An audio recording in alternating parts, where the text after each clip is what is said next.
So guys, today I have something really special for you, the kind of legendary Yamaha KX-8. And I'm going to do a quick unboxing and I'm showing you this awesome USB keyboard. And let me tell you guys, this thing is massive. I mean guys, like I'm absolutely not sure whether you can see that from the size of the box, but this thing is one big keyboard. And actually the interesting part about this is, wow, check this out guys. Yamaha only produced that for a short period of time, as far as I know. And the keys, they are, so to say, like, how do you call this in English, like fully weighted. I mean, they have like a really nice professional feel to it. And I think the reason for that being is that basically what they did, they took some of their higher end keyboards, and instead of having all the sound generation inside the keyboard, they equipped this with a bunch of controls, a USB connection, and then you have like features in here that are like arpeggiator and stuff like that. Yeah, basically you can remote control the software that you have. So you do the sound generation internally in your computer. And yeah guys, literally what that means for you is you get like this awesome keyboard for way cheaper price. You don't have to spend like a fortune on these, what you usually would spend on these Yamahas. So without further ado, maybe what I'm going to do is I'm just going to take this out of the box and plug it in and then show you some of those functions with some software on my computer. Let's go. But guys, literally, I mean, like, I can't repeat this often enough. Like, this thing is like so insanely massive. I mean, it's not that heavy, but it's a ginormous keyboard, guys. So guys, like, I'm not sure how you can see that, but like, I mean, like, so here guys, this is how it looks from the bottom. Pretty sturdy construction, and I like it. See guys, magically the packaging disappeared. So let's check this out. Let's take this bad boy, put it up here. Maybe I'm showing you the connections real quick. Damn, man, this is a big keyboard, guys. Unbelievable. Now let's give you guys a little bit of a close-up shot. I think that keyboard really looks awesome, and yeah, it's super useful and functional. I'm really sad they don't produce it anymore. What a shame. So how about we looking at these connectors real quick and see what we got there. Yeah guys, it's kind of like the bare minimum. Like, you have power, you have the MIDI in out, the sustain pedal, and like the USB connector. There's not much else going on, and yeah, that's kind of like the thing about this keyboard.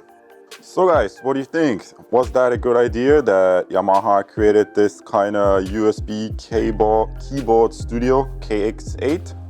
And yeah guys, before I get started, we obviously also kind of want to unbox this tiny little power adapter, and that's going to give us 12 volts at 700 milliampere. So let's just take this out of the box right now. I mean, honestly, I don't remember anymore whether you need that power supply. Probably you will. I would be surprised. Maybe, you know, maybe it can work only via USB. I don't remember anymore. Check this out. So yeah guys, basically what I did, I hooked this up to the computer, and inside the computer I'm running like a software from another company, from Korg, the Korg M1, and now I can use this keyboard here really nicely. Let's check this out. And basically, yeah guys, maybe you can see this here. This has also like a really nice arpeggiator function where you can select different arpeggiators, and I think there's like 400 or so in there, and you can turn this on and off here. And I'm going to show you one of those together with the software that I installed on the computer. And yeah, like once you started the arpeggiator, you just hit a few keys.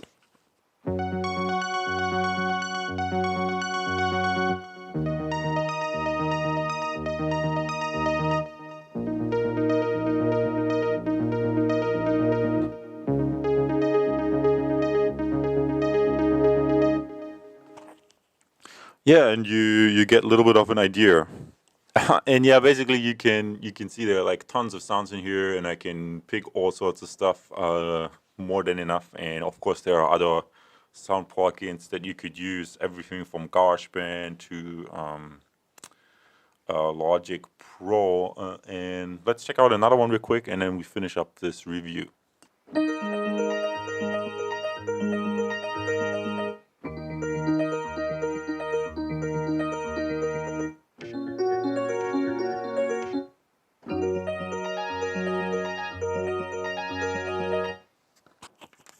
Actually, guys, there are like so many sounds in here, it's kind of crazy. And sort of what I also can do is I can use these buttons to navigate around. Let's check this out real quick. Yeah, basically what I'm doing is like when I'm pushing these buttons, I'm navigating on the screen. I mean, I can't show you both at once, but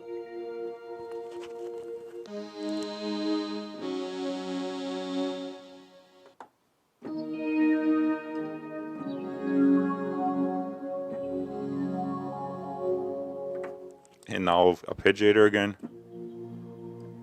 I mean, like, you really have to play around with it. It gives you like a ton of options. And yeah, guys, this basically concludes the review of this awesome Yamaha USB keyboard. And just so you notice, there are also smaller versions of this keyboard, such as the 25, the 49, and the 61. And actually, I think the smaller ones are kind of like a little bit nicer because they're just more lightweight and portable.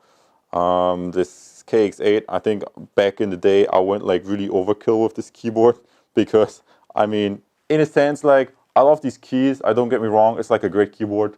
But it has its downsides, and the downside is the size.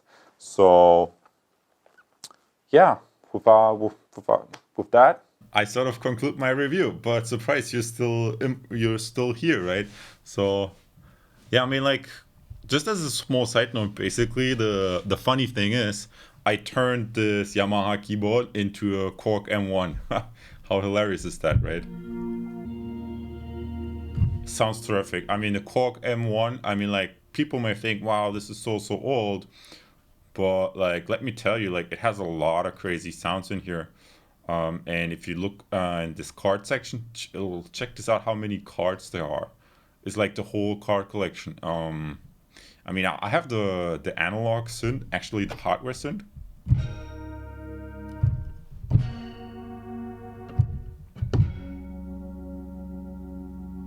And I think they are particularly good at creating like this certain kind of 80s sound.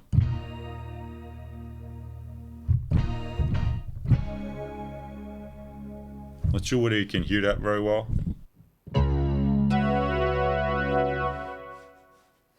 Yeah, basically. Maybe this is a good example of an 80s sound. Let's check this out real quick.